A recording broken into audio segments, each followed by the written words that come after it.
Hi guys, how are you? In this occasion, I'm going to explain you a little bit about the or theta sound.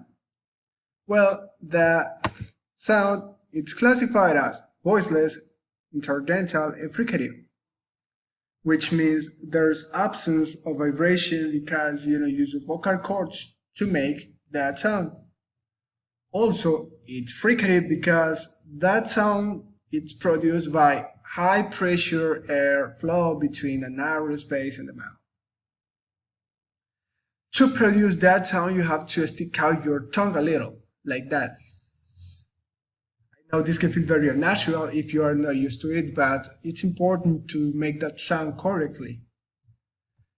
Now we have some examples where we can find the sound, as in the words father, bath, earth, 3 and tit. Okay, that's all guys. Thank you for watching. Don't forget to subscribe to my channel, to like and share this video with your friends. Okay, see you soon.